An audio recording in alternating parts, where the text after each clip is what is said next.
بسم اللہ الرحمن الرحیم الحمد للہ رب العالمین والصلاة والسلام علی سید الانبیاء والمرسلین وعلی آلہ وصحبہ اجمعین اما بعد۔ آج تفسیر کا 15واں سیشن ہے اور 16واں پارہ ہے، اور 16ویں پارے میں آپ حضرات جانتے ہیں کہ ابتدائی 3 صفحے سورہ کہف کا آخری حصہ ہے، اور اس کے بعد پھر سورہ مریم شروع ہوتی ہے۔ سورہ طٰہٰ کے اختتام پر یہ پارہ ختم ہوتا ہے۔ سورہ کہف کے تعلق سے، اس کے ایک پہلو کے تعلق سے کل گفتگو ہوئی تھی، اور وہ یہ تھی کہ اس کا دجال کے ساتھ کیا کنیکشن ہے۔ اور میں نے کل بتایا تھا کہ ہم جس دور میں جی رہے ہیں، جس دور میں ہم سانس لے رہے ہیں، اس دور میں مسلمان کو یہ معلوم ہونا چاہیے کہ اس کے نبی کریم صلی اللہ علیہ وسلم نے علامات قیامت میں کن کن چیزوں کو بیان فرمایا ہے۔ اور اس کی وجہ یہ ہے کہ علامات قیامت کا جو علم ہے، جس کو انگریزی میں ایسکیتھولوجی کہا جاتا ہے، یہ قیامت کی علامات کا علم ایک تو دیگر انبیاء سے بھی منقول ہے۔ یہی وجہ ہے کہ آپ اگر انجیل میں دیکھیں اور اسی طریقے سے توراہ میں دیکھیں تو وہاں پر بھی مختلف چیزیں ملتی ہیں، لیکن اصل یہ ہے کہ نبی کریم صلی اللہ علیہ وسلم نے صحیح احادیث میں کیا فرمایا ہے، تو اس کا علم عام مسلمانوں کو بھی ہونا چاہیے، تاکہ ان کو یہ یاد رہے کہ قیامت کا وقت قریب ہے، اور وہ کبھی بھی قائم ہو سکتی ہے، کبھی بھی بڑی بڑی علامتیں آ سکتی ہیں۔ اور میں نے یہ بھی ذکر کیا تھا کہ کل کے قیامت کی جو علامتیں ہیں ان کو اگر آپ 3 حصوں میں تقسیم کریں گے تو جو دوسرا حصہ ہے، یعنی درمیانے درجے کی جو علامتیں ہیں، وہ ساری کی ساری پوری ہو چکی ہیں، اور ہم اس دور میں سانس لے رہے ہیں کہ جب کہ درمیانی درجے کی علامتیں ختم ہو چکی ہیں، اور جو میجر سائنز ہیں قیامت کے، وہ کسی بھی دن اور کسی بھی وقت سامنے آیا چاہتے ہیں۔ آج جن آیتوں کی میں تفسیر انشاءاللہ کرنے جا رہا ہوں، یہ ہے آیت نمبر 83 سورہ کہف کی، اور یہ ہے سورہ کہف میں ذوالقرنین اور یاجوج اور ماجوج کا قصہ۔ یاجوج اور ماجوج کے تعلق سے بہت زیادہ کنفیوژن لوگوں میں رہتا ہے کہ وہ کہاں ہیں، وہ کون ہیں، وہ کب آئیں گے، وہ کیا کریں گے۔ یہ یاجوج اور ماجوج کے تعلق سے لوگوں میں کنفیوژن بھی ہے اور کیوریوسٹی بھی ہے، وہ جاننا بھی چاہتے ہیں کہ یہ آخر چکر کیا ہے۔ لیکن یاجوج اور ماجوج کو اس وقت تک نہیں سمجھا جا سکتا جب تک آپ ذوالقرنین کو نہ سمجھ لیں۔ تو ذوالقرنین کو سمجھنا بھی ضروری ہے کہ ذوالقرنین کون تھے، کس زمانے میں تھے، کہاں تھے، کس علاقے میں ان کی حکومت تھی۔ قرآن کریم میں نبی کریم صلی اللہ علیہ وسلم کو مخاطب کر کے اللہ تعالیٰ فرماتا ہے وَيَسْأَلُونَكَ عَنْ ذِي الْقَرْنَيْنِ قُلْ سَأَتْلُو عَلَيْكُمْ مِنْهُ ذِكْرًا۔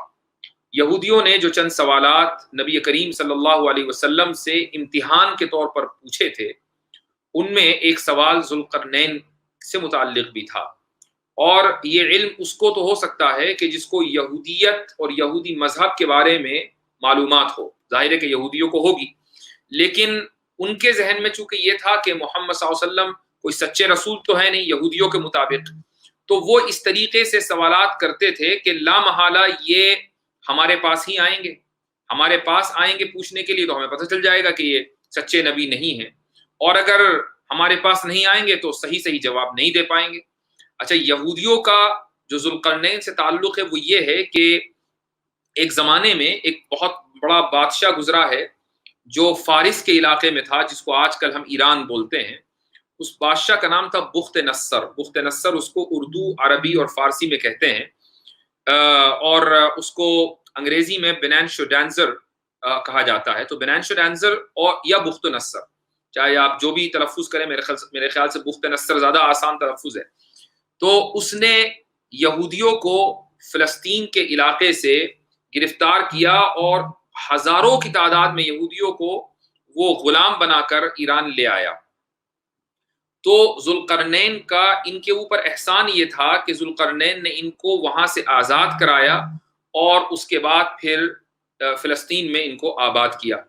تو یہ معلوم تھا یہودیوں کو کہ ذوالقرنین کون ہے اور کیسے ان کا ان یہودیوں کے اوپر احسان ہے، تو ظاہر ہے کہ وہ تو اچھی طرح جانتے تھے، لیکن انہوں نے نبی کریم صلی اللہ علیہ وسلم کا امتحان لینے کے لیے آپ سے پوچھا کہ یہ بتائیے کہ ذوالقرنین کون تھے۔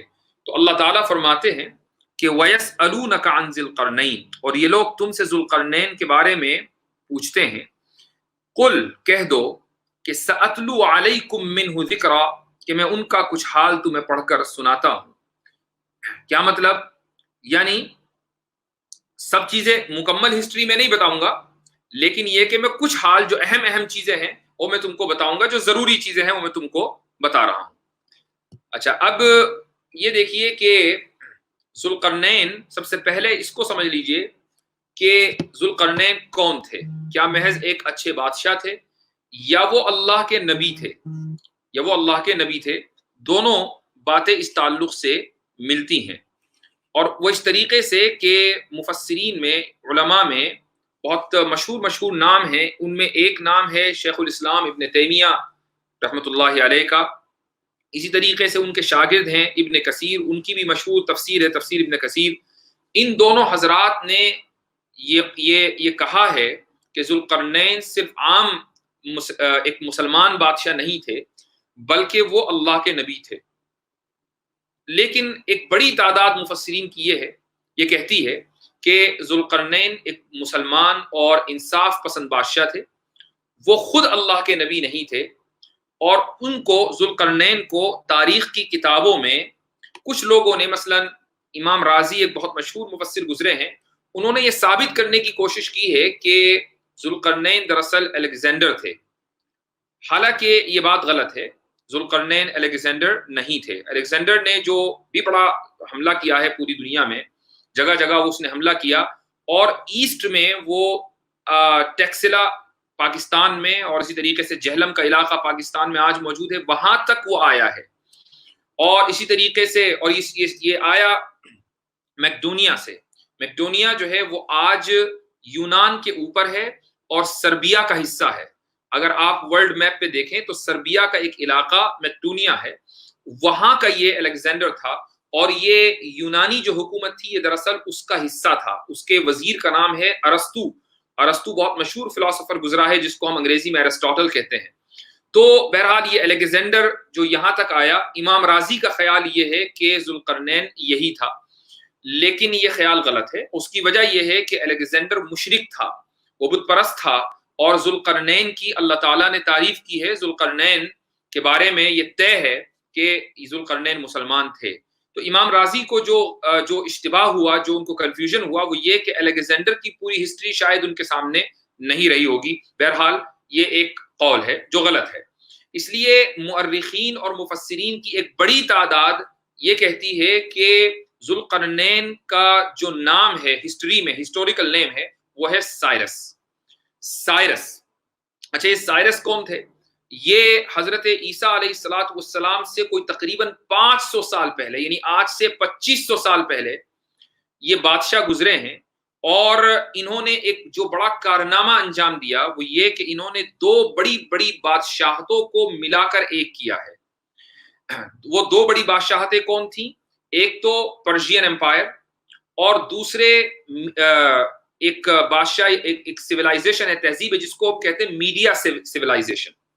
میں آپ کو، اگر آپ کو میں میپ بتاؤں، آج کا جو سبق ہے تفسیر ہے، تھوڑا سا اس کے اندر جغرافیہ بھی ہے، اس کے اندر ہسٹری بھی ہے، اس کے اندر تفسیر بھی ہے، اس لیے میں چاہوں گا کہ آپ بہت توجہ کے ساتھ اس کو سنیں، چونکہ ضرور نہیں ہے کہ یہ ساری انفارمیشن آپ کو کسی ایک جگہ مل جائے۔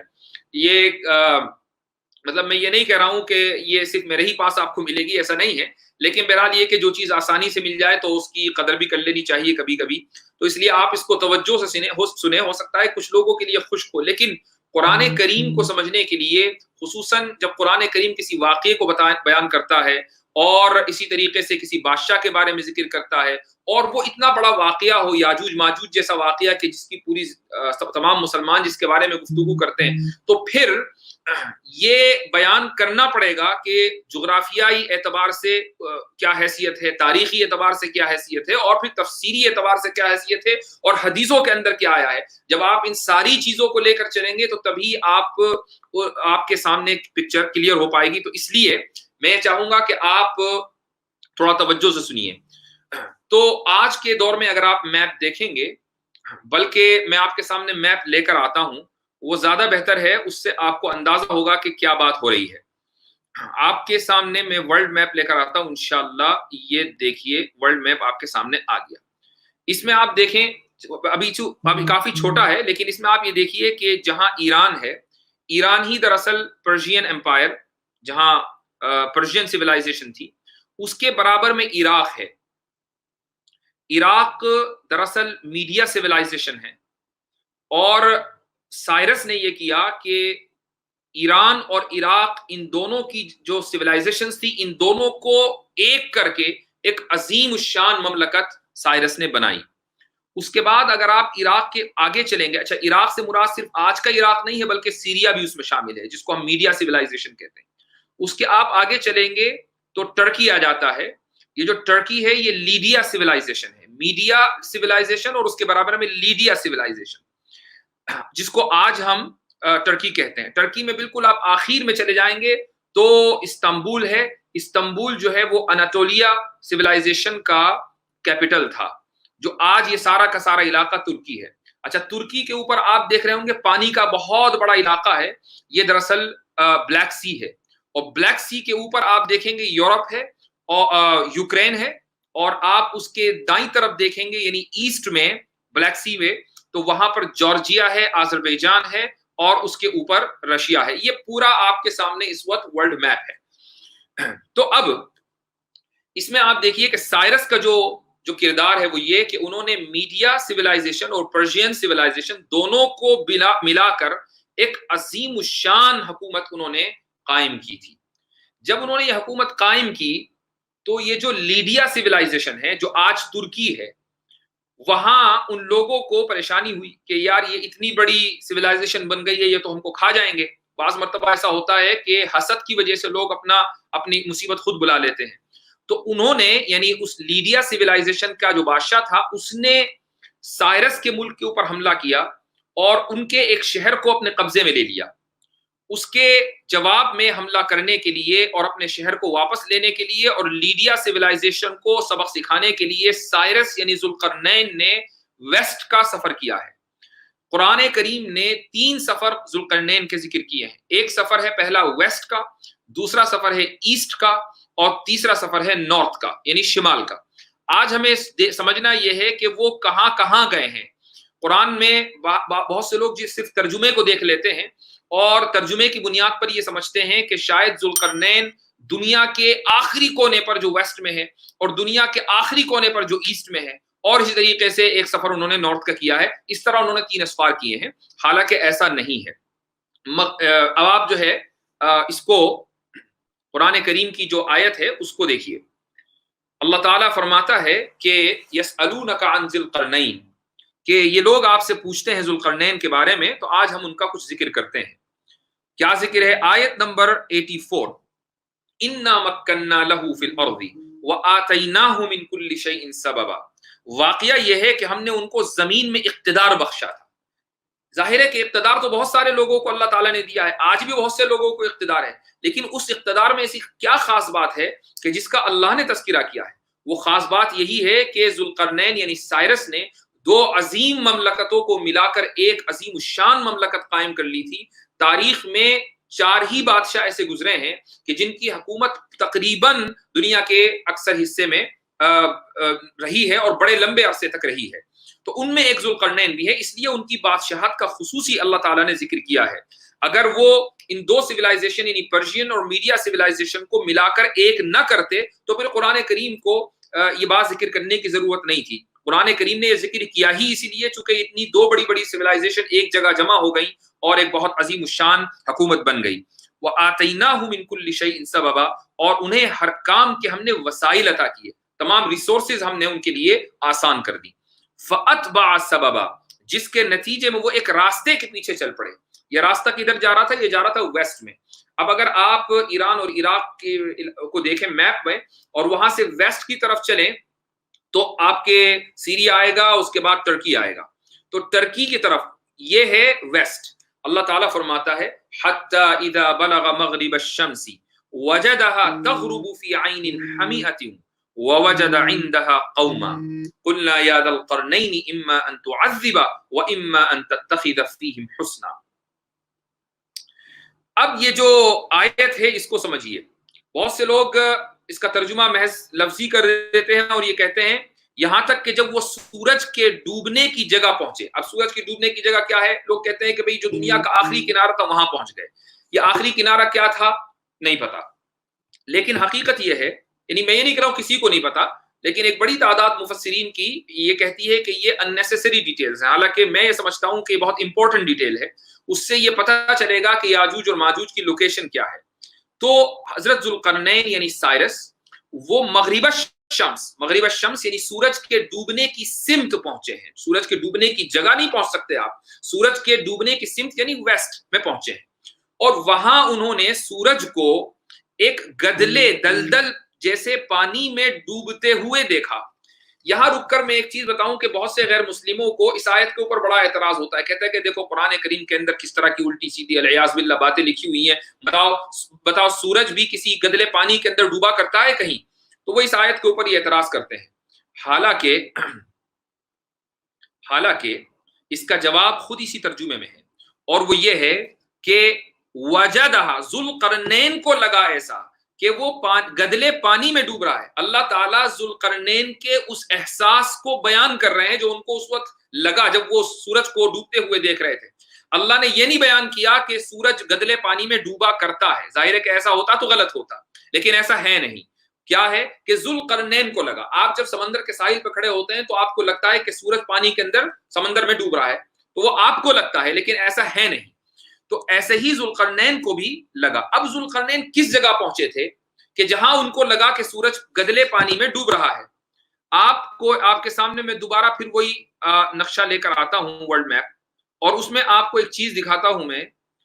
جب ذوالقرنین ویسٹ میں پہنچے، جو ترکی ہے، بہت چھوٹا سا آپ کو دکھ رہا ہے ترکی میں آپ سیدھے چلتے چلے جائیں ویسٹ میں تو بالکل آخر میں جہاں سمندر آ جاتا ہے تو یہاں بہت سارے، اگر آپ زوم کر کے دیکھیں گے، بہت سارے چھوٹے چھوٹے جزیرے ہیں، اور ان جزیروں کی وجہ سے سمندر جو ہے وہ ایک جھیل کے مانند لگتا ہے. اور پانی، چونکہ پانی کی لہریں اتنی زیادہ نہیں ہوتی ہیں تو پانی بہت سی جگہ گدلا بھی ہوتا ہے. تو اس لیے ذوالقرنین کو ایسا لگا گویا کہ پانی جو ہے وہ سورج جو ہے وہ اس گدلے پانی کے اندر ڈوب رہا ہے. تو وہ ترکی کے اینڈ تک، جس کو ہم لیڈیا سیولائزیشن کا کنارہ بولتے ہیں، وہیں تک گئے تھے. اس کے آگے ذوالقرنین نہیں گئے. کیوں گئے تھے؟ وہ اس قوم کو جنہوں نے ان کی حکومت کے اوپر حملہ کیا تھا اس کو سبق سکھانے کے لیے وہ وہاں گئے تھے. یہی وجہ ہے کہ جب وہاں پہنچے تو اللہ تعالیٰ نے ان کو کہا، اللہ تعالیٰ نے ان سے فرمایا قلنا یا ذا القرنین، ہم نے کہا اے ذوالقرنین، ہم نے کہا اے ذوالقرنین. یہی وجہ ہے کہ ابن کثیر اور بہت سے دیگر مفسرین نے ذوالقرنین کو نبی مانا ہے، اس بنیاد پر کہ اللہ نے ان کو وحی بھیجی ہے. تو ظاہر ہے جس کے پاس وحی آتی ہے تو وہ نبی ہوتا ہے. اس بنیاد کے اوپر ان لوگوں نے، ان مفسرین نے ذوالقرنین کو نبی مانا ہے. لیکن جن حضرات کے نزدیک ذوالقرنین ایک بڑے انصاف پسند مسلمان بادشاہ تھے، نبی نہیں تھے، ان کی دلیل یہ ہے کہ اس طرح تو قلنا کا مطلب یہ نہیں ہوتا کہ ہم نے وحی بھیجی، بلکہ وحی کا لفظ بھی اس بات کے اوپر دلالت نہیں کرتا کہ جس کو وحی کی گئی وہ نبی ہو. چونکہ حضرت موسیٰ علیہ السلام کی والدہ کو وحی کی گئی تو اس کا مطلب یہ نہیں ہوا کہ وہ نبی بن گئی تھی. یا حضرت مریم علیہ السلام کے پاس فرشتہ آیا تو اس کا مطلب یہ نہیں تھا کہ حضرت مریم نبی بن گئی. اور اسی طریقے سے اللہ تعالیٰ تو جانوروں کو سورہ نحل کے اندر مکھی کے بارے میں، شہد کی مکھی کے بارے میں ہے کہ اس کو ہم نے اس کے دل میں یہ خیال ڈالا، وَأَوْحَيْنَا وَأَوْحَى رَبُّكَ إِلَى النَّحْلِ، کہ تیرے رب نے نحل کو یعنی شہد کی مکھی کے دل میں خیال ڈالا، تو وحی کا لفظ وہاں پر بھی آیا ہے۔ تو وحی کے لفظ آنا یہ اس بات کی دلیل نہیں ہے کہ جس کو وحی کی جائے وہ نبی ہی بن جائے۔ اس لیے بہرحال وہ ایک مسلمان بادشاہ تھے، اس میں کوئی شک نہیں ہے، اس میں اختلاف ہو سکتا ہے کہ وہ نبی تھے یا نہیں تھے۔ اب اللہ نے کیا کہا ان سے؟ یہ کہا کہ یا ذا القرنین، اے ذو القرنین، آپ چاہیں تو آپ ان لوگوں کو سزا دیں اور یا پھر ان کے معاملے میں اچھا رویہ اختیار کریں، چونکہ ان لوگوں نے حملہ کیا ہے۔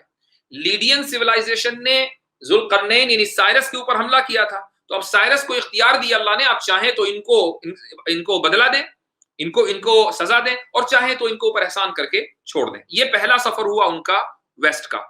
تو سائرس یہ کہتے ہیں قلنا قال اما من ظلم فسوف نعذبه ثم يرد الى ربه فيعذبه عذابا نكرا، انہوں نے کہا کہ ان میں سے جو کوئی ظلم کا راستہ اختیار کرے گا اسے تو ہم سزا دیں گے، پھر اسے اپنے رب کے پاس پہنچا دیا جائے گا اور وہ اسے سخت عذاب دے گا۔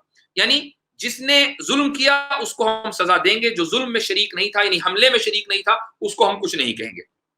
اب میں ایک آیت چھوڑ کر آگے بڑھتا ہوں، اور دوسرا جو سفر ہوا ہے یہ آیت نمبر 90 ہے۔ دوسرا جو سفر ہوا ہے وہ ہے ایسٹ کی طرف۔ حتی اذا بلغ مطلع الشمس وجدها تطلع على قوم لم نجعل لهم من دونها سترا، یہاں تک کہ جب وہ سورج کے طلوع ہونے کی سمت میں پہنچے یعنی ایسٹ، تو وہاں انہوں نے ایک ایسی قوم کو دیکھا کہ جس پر سورج طلوع ہو رہا ہے اور جسے ہم نے دھوپ سے بچنے کے لیے کوئی اوٹ مہیا نہیں کی تھی، یعنی وہ میدان میں رہ رہے تھے، ان کے پاس مکانات نہیں تھے یا وہ پہاڑوں کی اوٹ میں پناہ لیے وہ نہیں تھے، بلکہ فلیٹ میدان میں وہ پورا قبیلہ اور تمام قبائل آباد تھے۔ یہ علاقہ کون سا ہے؟ یہ علاقہ ہے جس کو آج ہم بلخ کہتے ہیں۔ بلخ تک، اور یہ بلخ جو ہے اس وقت افغانستان میں ہے، تو بلخ تک حضرت ذوالقرنین ایسٹ میں پہنچے ہیں، اور یہاں تک کہ کا سفر ہوا ہے۔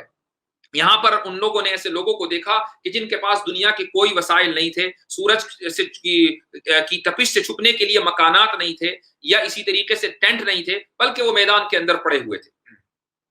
اس کے بعد آگے مزید اللہ تعالیٰ نے ان کی کوئی تفصیل بیان نہیں کی۔ اب آگے تیسرا سفر آتا ہے جو آج کے سبق کا دراصل جو بنیاد ہے وہ ہے آیت نمبر 93۔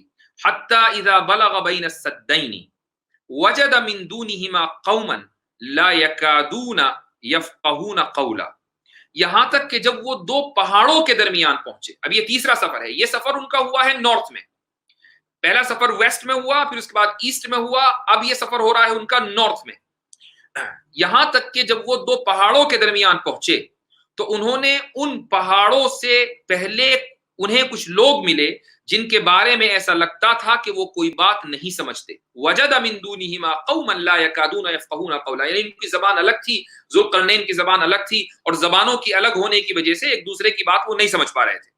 تو پھر ٹرانسلیٹر کا سہارا لیا گیا۔ ظاہر ہے کہ آگے جو ہے پھر قرآن نے ان کے کانورسیشن کو ذکر کیا ہے۔ جب زبان نہیں سمجھ پا رہے تھے، اس کے باوجود کانورسیشن ہوا ہے، تو وہ کیسے ہوا ہوگا؟ وہ کسی ٹرانسلیٹر کی مدد سے ہی ہوا ہوگا۔ تو انہوں نے یہ کہا قالوا یا ذا القرنین ان یأجوج ومأجوج مفسدون فی الارض فهل نجعل لك خرجا على ان تجعل بیننا وبینہم سدا۔ انہوں نے کہا کہ اے ذوالقرنین، یاجوج اور ماجوج اس زمین میں فساد پھیلانے والے لوگ ہیں، تو کیا ہم آپ کو کچھ مال کی پیشکش کر سکتے ہیں جس کے بدلے آپ ہمارے اور ان کے درمیان کوئی دیوار بنا دیں؟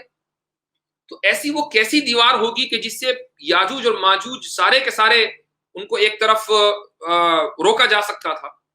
اس کے لیے دراصل ایک ایسی دیوار کی ضرورت تھی جو دو پہاڑوں کے درمیان ہو، چونکہ قرآن خود یہ کہہ رہا ہے کہ وہ بین السدین پہنچے۔ بین السدین یعنی دو پہاڑوں کے درمیان ایک قوم آباد تھی، اس کے دائیں طرف بھی پہاڑی سلسلہ تھا اور بائیں طرف بھی پہاڑی سلسلہ تھا، اور بیچ میں راستہ پیسج کھلا ہوا تھا۔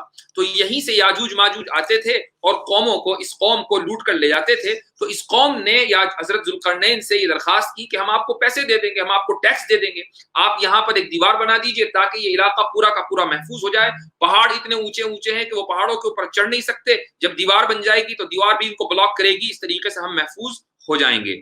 یہ جو دیوار ہے، یہی دراصل وہ دیوار ہے جس کے پیچھے یاجوج ماجوج ہیں۔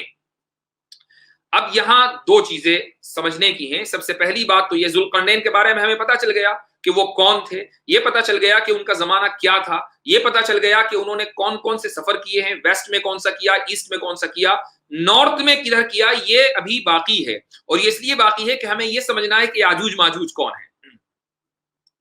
دیکھیے یاجوج اور ماجوج کے بارے میں سب کا اتفاق ہے, مفسرین کا اتفاق ہے, اور صرف مسلمانوں ہی کا نہیں بلکہ جو کرسچن اور اسی طریقے سے جوش اسکالرز ہیں وہ سارے کے سارے, چونکہ یاجوج اور ماجوج کا تذکرہ ان کے یہاں بھی ملتا ہے, جن کو گوگ میگوگ بولتے ہیں ان کے یہاں بھی ملتا ہے. ان سب کا اتفاق ہے کہ دراصل یہ اصل ان کی منگولین ہے, یہ سب کے سب منگولیا سے نکلے ہیں. منگولیا کا جو علاقہ ہے یہ پلین علاقہ ہے, اور حضرت نوح علیہ السلام کے 3 بیٹے تھے, حام, سام, یافس. ایک بیٹا جو کنعان تھا اس کا وہ تو طوفان کے اندر ہلاک ہو گیا تھا. اس کے بعد جب طوفان تھما تو ان کے یہاں 3 اولادیں ہوئی ہیں جو مشہور ہیں. ان میں سے ایک کا نام ہے حام, دوسرے کا نام ہے سام, اور تیسرے کا نام ہے یافس. تو حام کے بارے میں کہا جاتا ہے کہ جتنی دنیا کے اندر کالے لوگ ہیں وہ حام کی اولاد ہیں, جتنے دنیا کے اندر گورے لوگ ہیں وہ سام کی اولاد ہیں, اور جو چپٹے لوگ ہیں وہ یافس کی اولاد ہیں. لیکن یہ کوئی تحقیقی بات نہیں ہے, لوگ کہہ دیا کرتے ہیں, اس لیے میں نے آپ کے سامنے بغیر کسی تصدیق اور ویریفیکیشن کے میں نے یہ بات آپ کے سامنے کہی ہے. لوگ کہتے ہیں, یعنی بہت سے لوگوں نے لکھا ہے لیکن اس کی کوئی دلیل نہیں.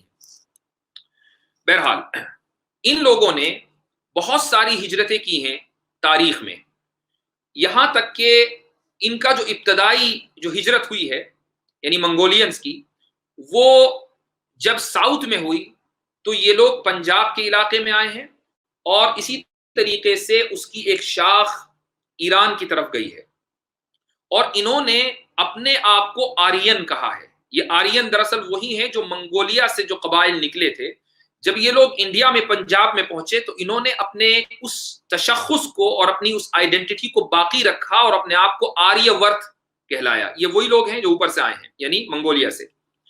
اسی طریقے سے وہ لوگ جو ایران گئے انہوں نے بھی اپنی آئیڈینٹی کو باقی رکھا, یہاں تک کہ آج ایران کا نام ایران ہے چونکہ وہ آرین سے نکلا ہے. اچھا, یہ تو ان کی پہلی ہجرت ہے. اسی طریقے سے ان کی ایک ہجرت ہوئی ہے ان کے قبائل کی چائنا کی طرف, اور وہ کانسٹنٹلی ہوتی رہی ہے, اور چائنا کے اوپر ان لوگوں نے حملے بھی بہت کیے ہیں. یہی وجہ ہے کہ چائنا نے یعنی آج سے 2300 سال پہلے, حضرت عیسیٰ سے کوئی 300 سال پہلے, وہاں کا ایک بادشاہ تھا جس کا نام تھا ہوانگ ٹی, اس نے دیوار چین جو گریٹ وال آف چائنا ہے یہ دراصل انہی منگولینز کی کے حملوں سے بچنے کے لیے بنائی ہے. وہ آج بھی دنیا کے اندر ایک عجوبے کے نام سے جانی جاتی ہے, آپ دیکھ سکتے ہیں میپ کے اوپر, یوٹیوب پر اس کی ویڈیوز ہیں. اس کے علاوہ ان کی ایک اور ہجرت ہوئی ہے جو دراصل ویسٹ میں ہوئی ہے. اگر آپ میپ میں دیکھیں تو منگولیا سے ویسٹ میں آئے گا سینٹرل ایشیا, جہاں آج ازبیکستان ہے, تاجکستان ہے, کرگزستان ہے, اور آپ آگے چلیں تو رشیا آ جائے گا, اور آگے چلیں تو یوکرین آ جائے گا. یہاں تک کہ یہ سارے کے سارے لوگ پھیلتے چلے گئے. اچھا, جو لوگ نیچے آ گئے یعنی ساؤتھ میں آ گئے, چاہے وہ چائنا میں آ گئے ہوں, انڈیا میں آ گئے ہوں, یا ایران میں آ گئے ہوں, یہ لوگ سویلائزڈ بن گئے. یہی وجہ ہے کہ ان لوگوں کے اوپر اب یاجوج اور ماجوج کا لفظ بولا نہیں جاتا. یہ لوگ چونکہ سویلائزڈ ہو چکے ہیں.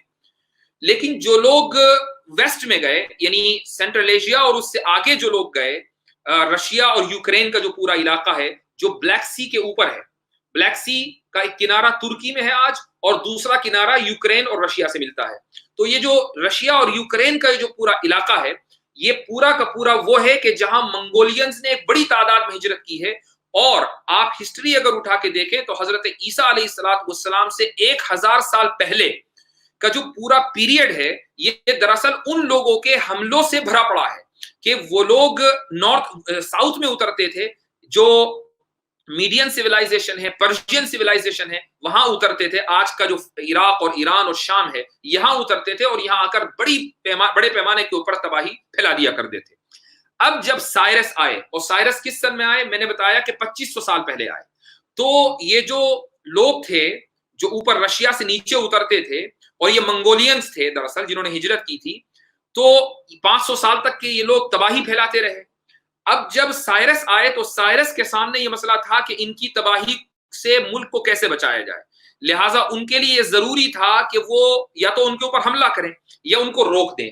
تو ان کے روکنے کا ایک طریقہ یہی تھا کہ وہ ایک ایسی دیوار بنائیں کہ جس سے وہ لوگ ادھر نہ آ سکے، لہٰذا وہ دیوار بنائی گئی۔ اب وہ دیوار کون سی ہے؟ بہت سے لوگ یہ کہتے ہیں کہ وہ دیوار چین ہوگی، حالانکہ ایسا نہیں ہے۔ دیوار چین تو 2300 سال پہلے بنی ہے، یعنی سائرس کے بعد میں بنی ہے، تقریباً 300-400 سال کے بعد۔ وہ دیواریں، وہ سد سکندری جس کو ہم کہتے ہیں، یہ سد ذوالقرنین، یہ دراصل آج اگر آپ اس کو لوکیٹ کرنا چاہیں، یہ کوکسس کا جو سلسلہ ہے پہاڑی، آج اگر آپ اس کو لوکیٹ کریں گے تو ایران کے اوپر اگر آپ دیکھیں گے تو ملک آئے گا جارجیا۔ جارجیا کی کیپٹل ہے تبلیسی۔ تبلیسی ایک ایسا مقام ہے کہ جس کے دائیں طرف بھی پہاڑی سلسلہ ہے اور بائیں طرف بھی، یعنی ویسٹ میں بھی اور ایسٹ میں بھی بہت اونچے اونچے پہاڑ ہیں، اور بیچ میں ایک پیسج ہے، اور وہیں پر وہ دیوار بنائی گئی تھی، اور وہ دیوار آج بھی موجود ہے۔ اس دیوار کی جو بقایا، یعنی سمجھ لیجئے کہ جو آثار ہیں وہ آج بھی موجود ہیں، اور قرآن کریم نے اس دیوار کو جو ڈسکرائب کیا ہے کہ لوہے کی پلیٹیں اس کے اندر لگی ہیں، وہ لوہے کی پلیٹیں آج بھی دکھ سکتی ہیں اس دیوار کے اندر۔ آپ گوگل کر لیجئے، یوٹیوب دیکھ لیجئے، وال آف تبلیسی ان جارجیا اگر آپ ڈالیں گے تو پوری دیوار آپ کے سامنے آ جائے گی۔ لیکن کیا بہت سے لوگ اس غلط فہمی کا شکار ہیں کہ وہ دیوار آج بھی جو کہ تو موجود ہے، اس کے پیچھے یاجوج ماجوج چھپے ہوئے ہیں، اور وہ دن رات جو ہے اس کو چاٹ رہے ہیں۔ وہ دیوار جب نیچے چلی جاتی ہے تو وہ کہتے ہیں چلو ہم پھر کل چاٹیں گے یا کل محنت کریں گے، اس کے بعد وہ کل آتے ہیں تو وہ دیوار جو کی تو ہو جاتی ہے، پھر اس کے بعد وہ اپنا کھدائی کا کام شروع کرتے ہیں، پھر وہ چلے جاتے ہیں، اور اس طریقے سے وہ بہت دنوں تک، قیامت تک کرتے رہیں گے، یہاں تک کہ ایک دن وہ اپنا کام پورا کر کے ہی چھوڑیں گے، اور اس طریقے سے یاجوج ماجوج کو بہت آسانی کے ساتھ باہر نکلنے کا راستہ مل جائے گا۔ یہ جو لوگوں میں مشہور ہے، یہ ایک روایت کی بنیاد پر ہے، اور یہ روایت صحیح نہیں ہے، یہ روایت ویک ہے، یہ روایت ضعیف ہے، ایک ویک نریشن ہے، اس کی بنیاد پر یہ لوگوں کے اندر مشہور ہو گیا، اور یہی وجہ ہے کہ پھر لوگ یہ پریشان ہو گئے کہ بھائی جب یہ بات ہے تو وہ دیوار کدھر ہے؟ وہ دیوار تو کہیں ملی نہیں کسی کو کہ جو ختم ہو جاتی ہو پھر اس کے بعد دوبارہ بن جاتی ہو، اور اس کے پیچھے اتنی بڑی تعداد لوگوں کی آباد ہے، وہ کہاں ہے؟ یہی وجہ ہے کہ آج کا ایک لبرل مائنڈ سیٹ ایسا ہے کہ جنہوں نے یاجوج اور ماجوج کے آگے زمانے میں آنے کا انکار کر دیا، انہوں نے کہا کہ نہیں وہ آگے نہیں آئیں گے، وہ تو آ چکے ہیں پہلے۔ شاید آپ کو معلوم ہو، ہسٹری اگر آپ نے پڑھی ہو تو سن 550 ہجری میں آپ صلی اللہ علیہ وسلم کی ہجرت کے 550 سال کے بعد تاتاریوں نے بغداد کے اوپر حملہ کیا تھا۔ تو یہ جو لوگ لبرلز ہیں، جو تھوڑا سا اپولوجیٹک ذہن رکھتے ہیں، وہ یہ کہتے ہیں کہ وہی دراصل یاجوج اور ماجوج تھے، چونکہ وہ منگولینز تھے، تاتاری منگولینز ہیں، تو انہوں نے بغداد کے اوپر، اس کے بعد وہ شام تک گئے اور پورے اسلام کی اینٹ سے اینٹ بجا دی، تو گویا کہ یاجوج اور ماجوج آ چکے ہیں۔ یہ لوگ جو یاجوج اور ماجوج کے واقعے کو ماضی کا واقعہ قرار دیتے ہیں، اس کی دو وجوہات ہیں۔ پہلی وجہ تو یہ ہے کہ ان کے نزدیک حضرت عیسیٰ کو نہیں آنا، چونکہ یہ حضرت عیسیٰ کے نزول کا انکار کرتے ہیں۔ اچھا، صحیح احادیث، امام مسلم کی روایت جو ہے، صحیح مسلم کے اندر ایک روایت ہے جس میں یاجوج اور ماجوج کو حضرت عیسیٰ علیہ السلام کے دور کا واقعہ ذکر کیا گیا ہے کہ حضرت عیسیٰ کے دور میں وہ آئیں گے۔ تو اب اگر یاجوج اور ماجوج کو فیوچر کا واقعہ قرار دیا جائے تو حضرت عیسیٰ کو ماننا پڑے گا، اور حضرت عیسیٰ کو ماننا نہیں ہے ان لوگوں کو، تو یہ یاجوج اور ماجوج کو پرانا واقعہ بیان کرتے ہیں، کہتے ہیں کہ وہ آج سے تقریباً 900 سال پہلے آ چکے ہیں۔ اور دوسری وجہ انکار کی یہ ہے کہ یاجوج اور ماجوج نامی کسی ایسی قوم کو وہ دنیا کے نقشے پر تلاش نہیں کر پائے کہ جو دیوار کے پیچھے چھپی ہوئی ہو۔ آخر میں وہ یہ کہتے ہیں، یعنی اگر آپ عام مفسرین کو دیکھیں تو وہ یہ کہیں گے کہ بھئی اللہ تعالیٰ کو قدرت ہے کہ وہ اتنی بڑی تعداد میں لوگوں کو چھپا کر رکھ سکتا ہے، اس میں کوئی شک نہیں، اللہ تعالیٰ کی قدرت سے کسی کو انکار نہیں ہے، اور کوئی مجال نہیں کہ کوئی اللہ کی قدرت کا انکار کر سکے۔ لیکن بات یہ ہے کہ یہ ساری جو تکلفات ہیں وہ اس لیے ہیں کہ جب آپ کسی آیت کے ان اور آؤٹ کو بہت اچھی طریقے سے سمجھنا چاہتے ہوں، اور آپ ہسٹری کو ڈس ریگارڈ کر دیں، اور آپ جغرافی کو ڈس ریگارڈ کر دیں، اور آپ صرف اور صرف اسی آیت کو ترجمے کے ساتھ سمجھنا چاہیں، تو پھر اسی طریقے کا بلنڈر ہوں گے۔ تو بہرحال حضرت ذوالقرنین نے تبلیسی جو جگہ ہے جارجیا میں، وہاں پر یہ دیوار بنائی تھی، اور اس دیوار کے پیچھے آج کا جو علاقہ ہے وہ رشیا اور یوکرین کا علاقہ ہے، وہاں پر دراصل یہ یاجوج ماجوج تھے، اور یہ وہ لوگ تھے جو ہجرت کر کے منگولیا سے آئے تھے، اور آج بھی ان کی نسل وہاں پر آباد ہے۔ اچھا، اب سوال یہ ہے کہ ایک روایت میں آتا ہے، یہ جو میں نے آپ کو بتایا کہ وہ بہت دن رات اس دیوار کو چاٹتے ہیں، اور اس کے بعد پھر وہ دیوار جب چھوٹی ہو جاتی ہے پھر اگلے دن آتے ہیں وہ دیوار بڑی ہو جاتی ہے. یہ روایت کے بارے میں نے بتایا کہ یہ روایت ضعیف ہے، لیکن اس کی ایک اور انٹرپریٹیشن ہے میں جو آپ کو تھوڑی دیر میں بتاؤں گا. اس کے علاوہ ایک روایت اور سنیے، اور یہ روایت مختلف روایتوں کا مجموعہ ہے جس کو مشکات میں ذکر کیا گیا ہے. جب دجال کا خاتمہ ہوگا، اب آپ دیکھیے سورہ کہف کا جو خوبصورت سمجھ لیجئے کہ ربط ہے وہ یہ کہ جو سورہ کہف کی ابتدائی 10 آیتیں ہیں، میں نے کل بھی ذکر کیا تھا، وہ دجال سے متعلق ہیں. یاجوج اور ماجوج پہلے نہیں آئے بلکہ یاجوج اور ماجوج دجال کے بعد آئیں گے. یہی وجہ ہے کہ قرآن نے بھی سورہ کہف میں یاجوج اور ماجوج کا تذکرہ آخر میں کیا ہے سورہ کہف کے، چونکہ سورہ کہف کی جو ابتدائی 10 آیتیں ہیں وہ دجال سے متعلق ہیں. تو حدیث کے اندر یہ آتا ہے کہ حضرت عیسیٰ علیہ السلام جب دجال کا خاتمہ ہو جائے گا، اور میں آپ کو کل میں نے بھی بتایا تھا اور آج دوبارہ بتا دوں کہ دجال جو ہے وہ جس سویلائزیشن کی بنیاد پر پوری دنیا میں آئے گا اور تباہی مچائے گا وہ ویسٹرن سویلائزیشن ہے کہ جس کو کرسچنز نے فیول دیا ہے اور یہودی اس کا بڑی بے صبری کے ساتھ انتظار کر رہے ہیں. بہرحال جب یہ سویلائزیشن حضرت عیسیٰ علیہ السلام کی روحانیت کی وجہ سے حضرت عیسیٰ کے تابع ہو جائے گی اور دجال ختم ہو جائے گا، دجال ہلاک ہو جائے گا حضرت عیسیٰ علیہ السلام کی برکت سے، تو اب کیا ہوگا؟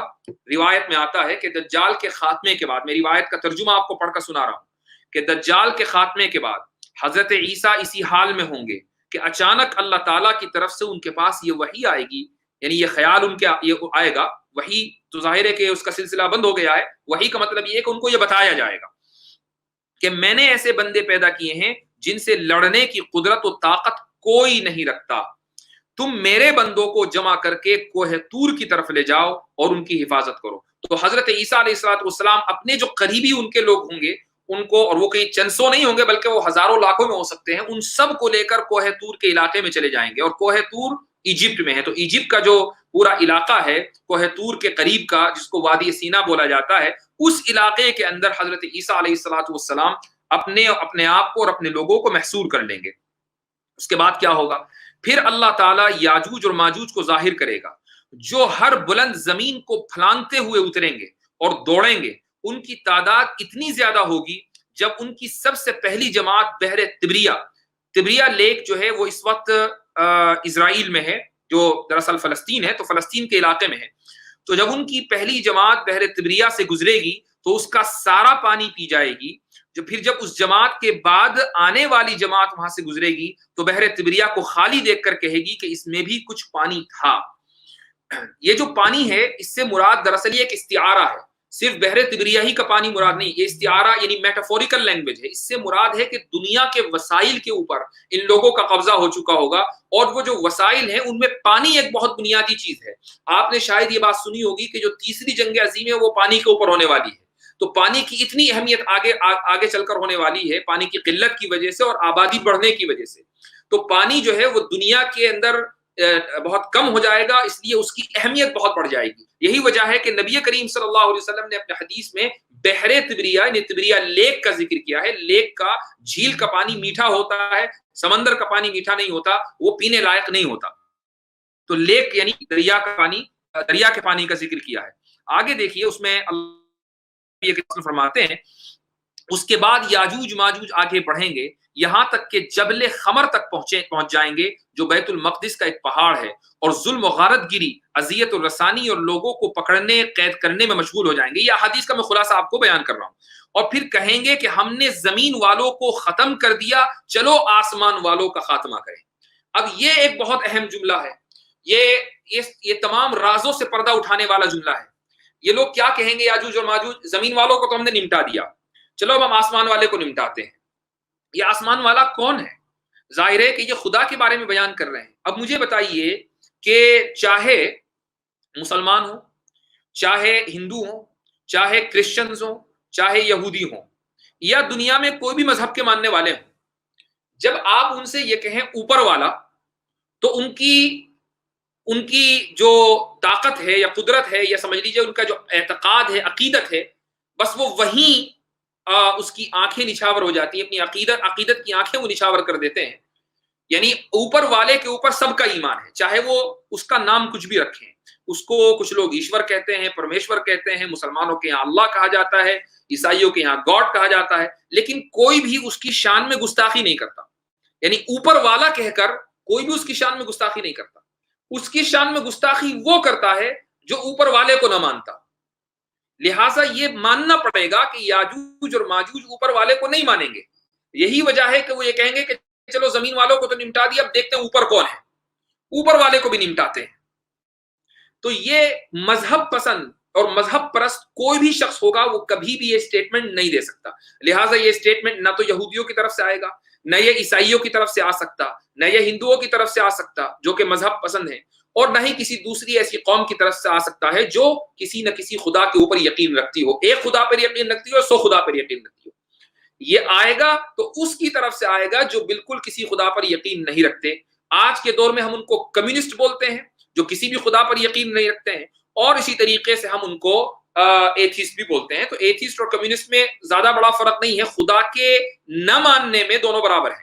ہاں، جو بنیادی ویلیوز ہیں ان کے اندر فرق ہو سکتا ہے، لیکن جو کمیونسٹ ہیں، آپ چائنا کے کمیونسٹ دیکھ لیجئے، آپ رشیا کے کمیونسٹ دیکھ لیجئے، تو وہ سب کے سب کسی بھی خدا کو تسلیم نہیں کرتے ہیں، اور خدا کی شان میں، اوپر والے کی شان میں ایسے ہی لوگ گستاخی کر سکتے ہیں۔ تو اس بات کی دلیل ہے کہ یاجوج اور ماجوج وہ کسی بھی خدا پر یقین نہیں رکھیں گے، بلکہ کمیونزم کے بڑے سخت پیروکار ہوں گے۔ اس کے بعد آگے اللہ، یہ حدیث کے اندر آتا ہے کہ چنانچہ آسمان کی طرف وہ تیر پھینکیں گے اور اللہ تعالیٰ ان کے تیروں کو خون آلود کر کے لوٹا دے گا، تاکہ وہ اس بھرم میں رہیں کہ ہمارے تیر واقعتاً آسمان والوں کا کام تمام کر کے واپس آئے ہیں۔ گویا اللہ تعالیٰ کی طرف سے انہیں ڈھیل دی جائے گی، یعنی یہ ایک میٹافوریکل انداز ہے کہ اللہ کی طرف سے ان کو ڈھیل دی جائے گی، اور وہ سمجھیں گے کہ دیکھو ہم نے تو اللہ تعالیٰ کی شان میں اتنی گستاخی کر لی، اگر اللہ ہوتا تو ہمیں سزا دے دیتا، تو ان کو ڈھیل دی جائے گی۔ اور یہ احتمال بھی ہے کہ وہ اچھا، اس کے بعد آگے اس عرصے میں خدا کے نبی اور ان کے رفقا یعنی حضرت عیسیٰ اور اس وقت کے مؤمن کوہ طور پر روکے رکھے جائیں گے، اور ان پر اسباب و معیشت کی تنگی و قلت اس درجے پہنچ جائے گی کہ ان کے لیے بیل کا سر تمہارے آج کے 100 دیناروں سے بہتر ہوگا، یعنی کھانے کی سخت قلت ہوگی کہ ایک بیل کا سر کے جس کو کوئی نہیں کھاتا وہ 100 دینار کے برابر ہوگا۔ آج آپ دیکھیے کہ دنیا کے چند ملکوں کے اندر لاک ڈاؤن ہوا تو غریبوں کو کھانے کے لالے پڑ گئے۔ اب سمجھ لیجئے کہ حضرت عیسیٰ اگر اپنے لوگوں کے ساتھ ایک علاقے میں ایک لمبے مدت تک محصور ہو گئے، لاک ڈاؤن ہو گئے، محصور کا مطلب کیا ہے، لاک ڈاؤن ہو گئے، اور وہ علاقہ سیل کر دیا گیا، تو کھانا کیسے آئے گا؟ تو بیل کا جو سر ہے وہ حضرت عیسیٰ علیہ السلام کے ساتھیوں کے لیے اس کی جو ویلیو ہوگی وہ 100 دینار سے زیادہ ہوگی۔ بہرحال اس کے بعد حضرت عیسیٰ علیہ السلام دعا کریں گے، اور وہ اس دعا کے نتیجے میں اللہ ان کی گردنوں میں نغف یعنی کیڑے ڈال دے گا، اور وہ بیماری ہوگی جس سے وہ سب کے سب لوگ ہلاک ہو جائیں گے۔ جس طرح ایک شخص، کوئی بھی شخص مر جاتا ہے، یعنی بیماری ان لوگوں کے اندر پھیل جائے گی۔ اور آج آپ دیکھیں کہ اگر کرونا ہے تو وہ کرونا کس طریقے سے بڑی تیزی کے ساتھ پھیل رہا ہے، محض بات کرنے سے، محض ہاتھ لگانے سے۔ تو جو ایک صاحب کہہ رہے ہیں کہ اس زمانے میں تیر کمان کا استعمال ہوگا، نہیں، یہ میٹافوریکل ہے، یعنی استعارہ ہے۔ اس زمانے میں میزائلوں کو جو چھوڑنے کا انداز ہوتا ہے وہ ایسے ہی ہے، یعنی وہ بھی ایسے ہی لگتے ہیں۔ تو تیر کا لفظ جو ہے وہ میزائل کے لیے بھی استعمال کیا جا سکتا ہے، آگے کے دور کی تعبیر کے لیے۔ تو بہرحال یہ لوگ مر جائیں گے، اور اس کے بعد پھر حضرت عیسیٰ علیہ السلام بعد میں اس علاقے سے نکلیں گے۔ اس سے یہ ثابت ہوتا ہے کہ حضرت عیسیٰ علیہ السلام ان کا مقابلہ نہیں کریں گے، اور نہ ہی مقابلہ کر پائیں گے، چونکہ یہ اتنی بڑی تعداد میں ہوں گے۔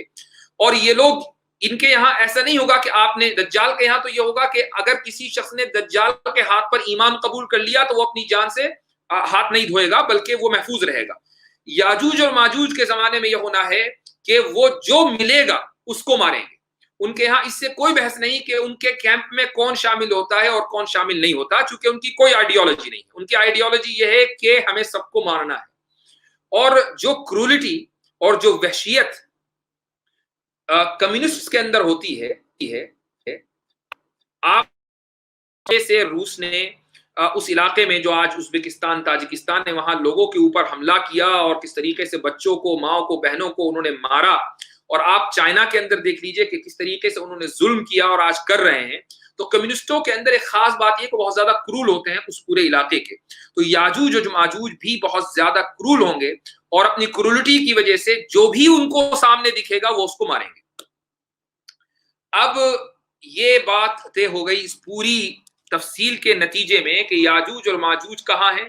یہ دراصل رشیا کا جو پورا علاقہ ہے، اور اسی طریقے سے جب یاجوج اور ماجوج نکلیں گے تو خالی رشیا نہیں آئے گا سامنے، بلکہ چائنا بھی اس کا ساتھ دے گا، چونکہ کمیونسٹ کا جو پورا کیمپ ہے وہ رشیا سے لے کر چائنا تک ہے. اور میں نے شروع میں بتایا کہ منگولینز نے جو ہجرتیں کی ہیں ان میں سے ایک ہجرت تو رشیا کی طرف کی ہے اور دوسری ہجرت چائنا کی طرف کی ہے، تو ان کے کچھ قبائل چائنا میں بھی ہیں. تو اس لیے یہ پورا کا پورا علاقہ دراصل یاجوج اور ماجوج کا ہے، گوگ اور میگوگ. تو یہ لوگ دجال کی جو سویلائزیشن ہے، جو ویسٹرن سویلائزیشن ہے، اس کے خاتمے کے بعد پھر ان لوگوں کی سویلائزیشن شروع ہونی ہے اور وہ پوری دنیا کے اوپر حملہ آور ہوں گے. اور یہ جو دیوار ہے، یہ دیوار میں نے آپ کو بتایا کہ وہ دیوار حقیقی اعتبار سے موجود ہے. اس کو سائرس نے یعنی ذوالقرنین نے بنایا اور وہ دیوار آج جارجیا میں ہے، لیکن وہ دیوار اس شکل میں نہیں ہے جس شکل میں پہلے تھی، چونکہ اب اس کی وہ ضرورت نہیں ہے. اس کی ضرورت ذوالقرنین کے دور میں تھی کہ جو لوگ اس دیوار کے ادھر ہیں یعنی نارتھ میں آباد ہیں، جو یاجوج اور ماجوج، ان کو روکا جائے. وہ رک گئے. اس کے بعد آج کی دنیا میں اب وہ لوگ اتنے زیادہ یعنی قزاق قسم کے نہیں رہے کہ وہ ہر دوسرے دن لوگوں کو لوٹتے پھریں.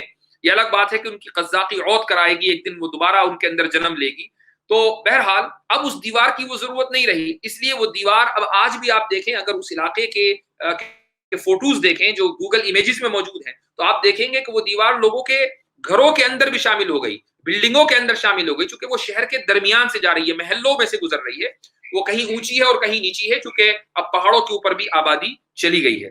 تو حضرت ذوالقرنین نے جو دیوار بنائی وہ حقیقی دیوار ہے، اور یہ دیوار تقریباً 2500 سال پہلے بنی. ذوالقرنین کو ہم تاریخ میں سائرس کہتے ہیں، اور یاجوج اور ماجوج کا ثبوت ہے. یاجوج اور ماجوج آخری زمانے میں نکلیں گے. اب میں آپ کو ایک آخری روایت بیان کر دیتا ہوں اور اس کے بعد آج کی بات ہم ختم کرتے ہیں. وہ روایت یہ ہے کہ نبی کریم صلی اللہ علیہ وسلم نے، یہ حضرت حذیفہ ابن اسید رضی اللہ عنہ کی روایت ہے کہ آپ صلی اللہ علیہ وسلم ایک بالا خانے میں تشریف فرما تھے اور ہم نیچے بیٹھے ہوئے تھے. تو آپ صلی اللہ علیہ وسلم نے ہمیں جھانکا اور فرمایا کہ تم کیا بات کر رہے ہو؟ تو ہم نے عرض کیا کہ ہم قیامت کا ذکر کر رہے ہیں. تو آپ صلی اللہ علیہ وسلم نے فرمایا کہ لا تکون حتی تکون 10 آیات، کہ قیامت اس وقت تک قائم نہیں ہوگی جب تک کہ 10 نشانیاں ظاہر نہ ہو جائیں، اس وقت تک قیامت نہیں آئے گی. پہلی نشانی کیا ہے؟ خسف بالشرق، مشرق میں زمین کا دھسنا. دوسری نشانی ہے خسف بالغرب، مغرب میں زمین کا دھسنا. یہ زمین کا دھسنا کیا ہوگا؟ جب زمین دھسے گی تو ہی پتہ چلے گا.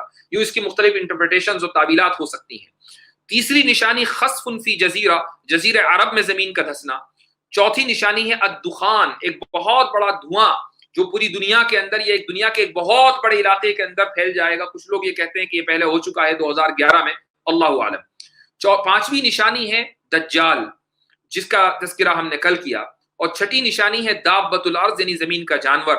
ساتویں نشانی ہے یاجوج اور ماجوج جس کا تذکرہ آج ہم کر رہے ہیں، اور آٹھویں نشانی ہے طلوع الشمس من مغربھا، مغرب سے آفتاب کا نکلنا یعنی سورج کا مغرب سے نکلنا.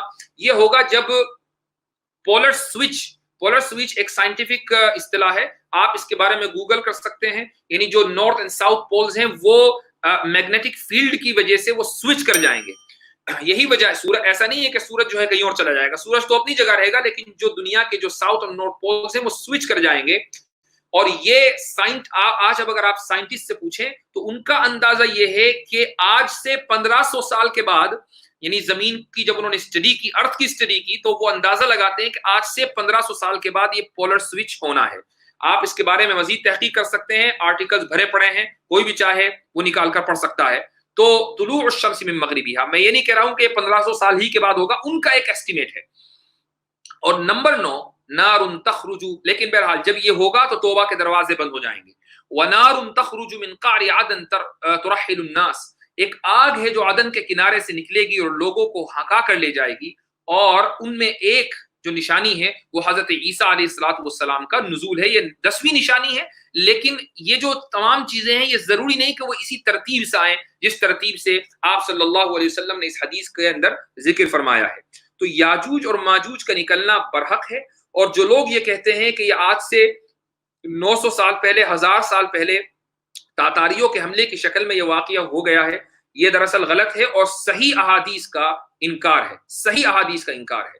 تو یاجوج اور ماجوج کا واقعہ آگے ہونا ہے دجال کے بعد ہونا ہے، حضرت عیسیٰ علیہ السلام کی زندگی میں ہونا ہے، اور اس کے بعد پھر پولر سوئچ کے نتیجے میں سورج کا مغرب سے نکلنا اور پھر توبہ کا دروازہ بند ہو جانا۔ یہ سارے کے ساری بڑی بڑی میجر علامتیں ہیں قیامت سے پہلے، اور اس کے بعد پھر قیامت کا آنا طے ہے۔ تو یہ آج کے درس کا خلاصہ ہے۔ میں نے مکمل تفصیل آپ کو بتا دی کہ یاجوج ماجوج کدھر ہیں، وہ کون کون سی سویلائزیشن ہیں جو اس وقت آئیں گی اور کیسے وہ حملہ کریں گی دنیا کے اس تمام ریسورسز کے اوپر قبضہ کرنے کے بعد، اور وہ کس زمانے میں ہوگا، سد ذوالقرنین کدھر ہے۔ یہ تمام باتیں الحمدللہ آج واضح ہو گئی ہیں ان لوگوں کے لیے کہ جن کو شاید ان چیزوں کا پہلے سے علم نہیں تھا اور کچھ کنفیوژن تھا کہ یہ قرآن نے کس واقعے کا ذکر کیا ہے اور کس قوم کے بارے میں بتایا ہے۔ عیسیٰ علیہ السلام یاجوج ماجوج کے عرصے تک زندہ رہیں گے ان کے بعد، اور روایتوں کے اندر آتا ہے کہ اس کے بعد پھر مال و دولت کے اندر اتنی ریل پیل ہوگی اور اتنی زیادہ اللہ تعالیٰ برکتیں دے گا کہ دنیا میں کوئی زکوٰۃ قبول کرنے والا نہیں رہے گا۔ یہ حضرت عیسیٰ علیہ السلام جب یاجوج ماجوج کا خاتمہ اللہ تعالیٰ کر دیں گے، اس کے بعد وہ ایک عرصے تک زندہ رہیں گے، اس وقت کی کے تعلق سے وہ روایت ہے۔ تو بہرحال آج کے لیے اتنا ہی، انشاءاللہ کل پھر ملاقات ہوتی ہے۔